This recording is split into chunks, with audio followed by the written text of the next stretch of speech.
Akkam jirtu kabajamoota fi jaalatamtoota hordoftoota biiftuu Oroo bakkuma jirtanitti nageenyi keenya kan kabajaatii fi kan jaalalaa isin haa ga'u isiniin jenna. Taansuudhaan oduu sa'a kana qabannee dhiyaannee jirra. Hanga dhuma sagantaa kanaatti nu wajji turuudhaan itti bohaaraan affeerraa keenya kun biiftuu Oroodha keessan jajjabeeffadhaa laayik sheer godhuu hin dagatina. Kallattimaan gara mata duree oduu amma qabadhetti yeroo dabru oduun jalqaba.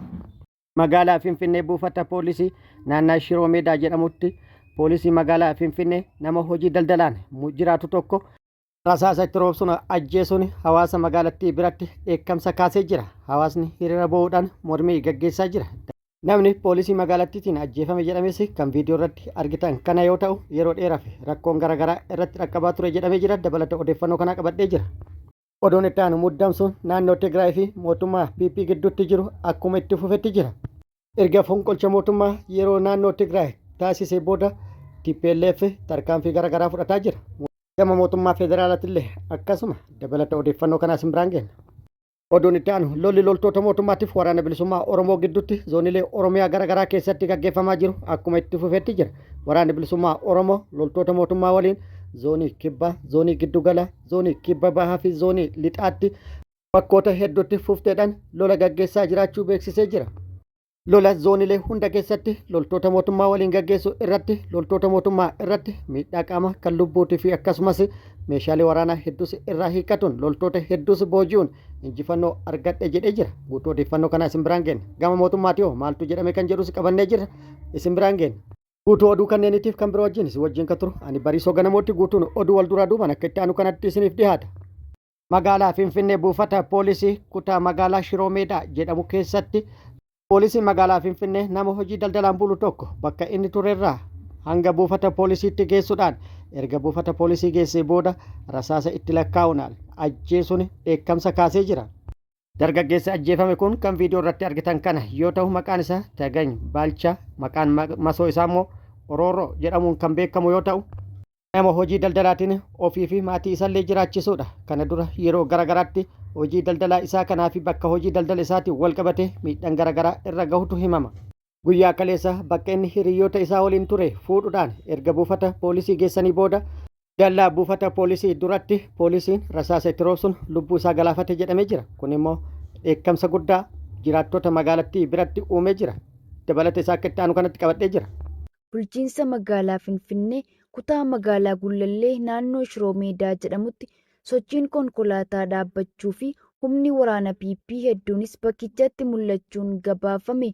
Bulchiinsa magaalaa Finfinnee kutaa magaalaa Gullallee iddoo addaa Shiroo Meedaa jedhamutti guyyaa kaleessaa caamsaa 7/2026 dargaggoon Tagany Baalchaa yookaan Orooroo jedhamu waraanni bilxiginnaa rasaasa itti roobsuun ajjeesuu jiraattotni naannichaa fi firoottan isaa miidiyaaf himan.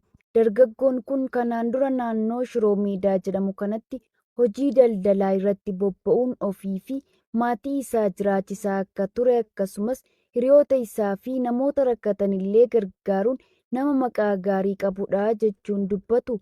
Haa ta'u malee dhiyeenya kana maqaa misooma jechuun murni bilxiginnaa bakka daldala isaa diiguun kasaaraan maallaqaa guddaa mudachuu hordofee rakkoo xiinsammuuf saaxilamee ture jechuun miidiyaaleen odeeffachuu ibsu. Kanaan wal qabatee gaddaa fi aarii guddaa keessootu jiru. Ji'a tokko dura bakka Motor Taraa jedhamutti miseensa poolisii bilxiginnaa tokko waliin walitti bu'iinsa uumameen guyyoota muraasaaf hidhamee akka ture beekameera.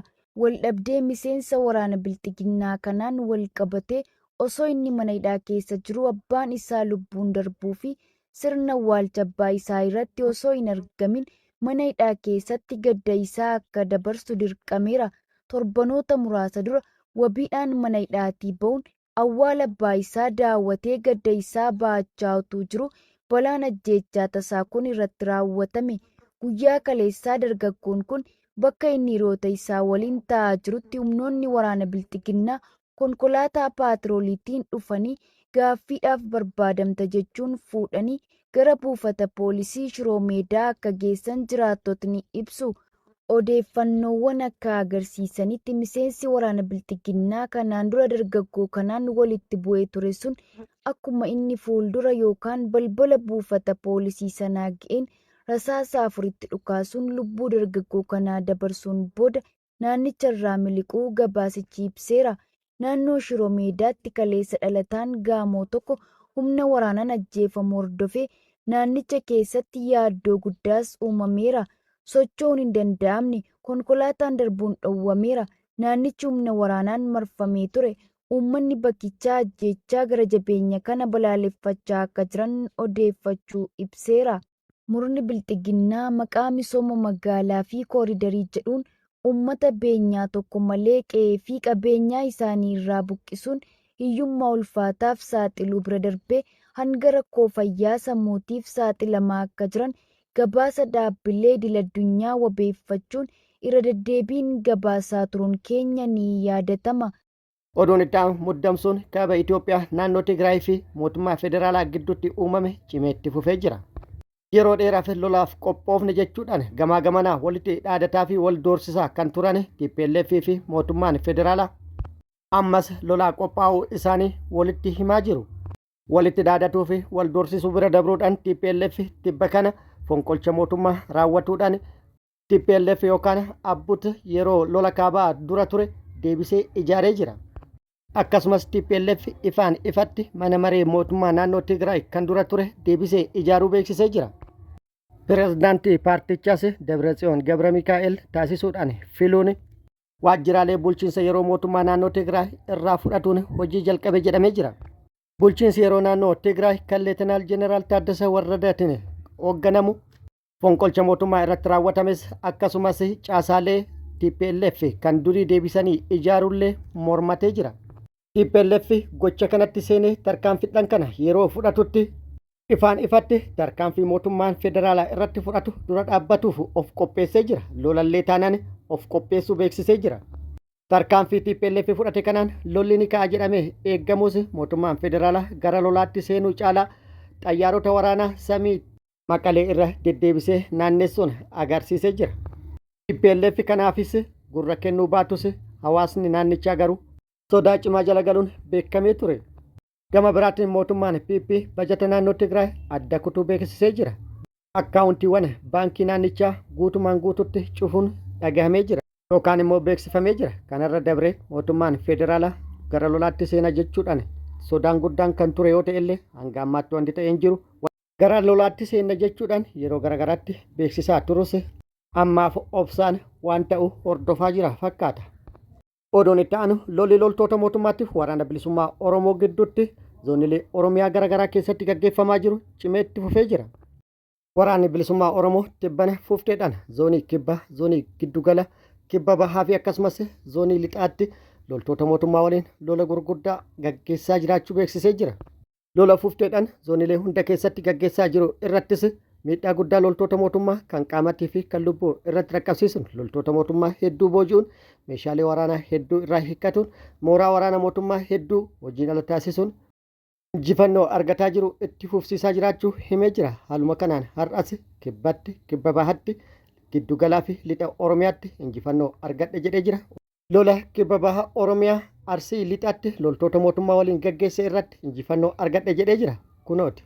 Wabiin saba Oromoo waboon aanaa Arsii Nageellee keessatti loltoota Bilxiginnaa adabuu beeksise. Reeffii gaachanni saba Oromoo waboon godina Arsii lixaa aanaa Arsii Nageellee ganda Leephisii iddoo addaa daandii Leephisii Aagaa jedhamu keessatti guyyaa dheengaddaa caamsaa 7 bara 2026 loltoota Bilxiginnaa maqaa sakatta'aan bobbaatee haleeluun injifannoo cululuqaa galmeessee jira. Adaba barsiisaa weerartuu irratti fudhate kanaan battalatti 11 irra ajjeesuun sadii ammoo madoo ulfaataan adabuun kan irraa hafte ari'uun of duuba deebisee jira. Gama meeshaatiin qawwee Akaamaa 7 hidhannoo 6 fi qophiilee waraanaa hedduu dugda diinaa irraa hiikuun moonaa qabsoo bilisummaa Oromoof galii godhee jira. Akkasumas waraanni bilisummaa Oromoo zoonii lixaa fi zoonii kibbaatti loltoota mootummaa waliin lola gurguddaa gaggeessuu beeksisee jira. Lola gaggeesse irrattis injifannoo argadhe jedhee jira.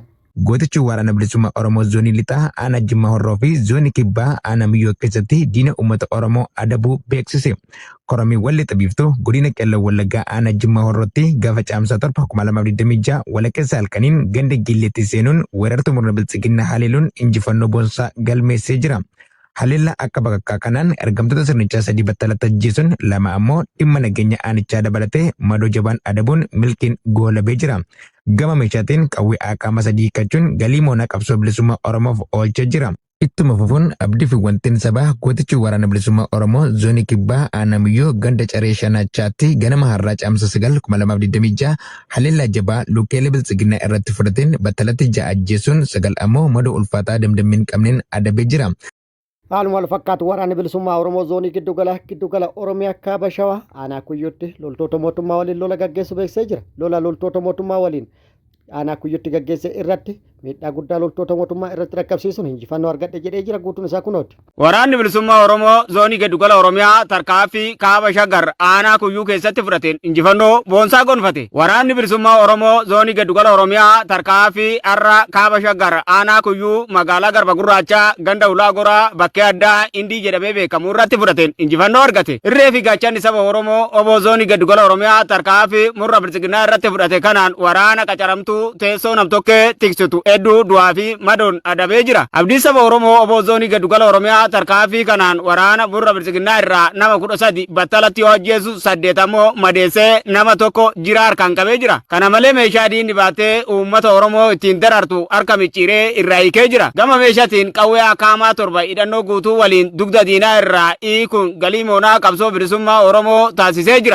Gama mootummaatti bakkoota lollitti gaggeeffame kanaan wal qabate odeeffannoo argachuuf yaallee ture wanti jedhame hin jiru. Gara biraatiin mootummaan opereeshinii waraana bilisummaa Oromoo balleessuu guutuu Oromiyaa keessatti labsee ture itti fufsiisuu fi lola loltoota mootummaatiif waraana bilisummaa Oromoo gidduutti Oromiyaa bakkoota garaagaratti gaggeeffamaa jiru irratti loltoonni waraana bilisummaa Oromoo hedduun harka kennataa jira jechuudhaan ibsaa jiru. Qabatamaan garuu eessatti yoo meeqatu harka kennate kan jedhu ragaan kana wal qabatee ifoome hin jiru. Waraanni bilisummaa Oromollee dhimma kanarratti waan jedhe hin qabu. Kabajamoota fi jaalatamtoota hordoftoota biiftuu Oroo oduun ammaaf qabanne kan hanga ammaa kana guutuu oduu wajjin isin wajjin kan ture ani Bariisoo Ganamooti. Hanga yerootti aanutti deebinee wal agarrutti nageenyi Rabbi isiniif haa baay'atu. Nagatti nu turan hawwii kennaa nagatti nu tura.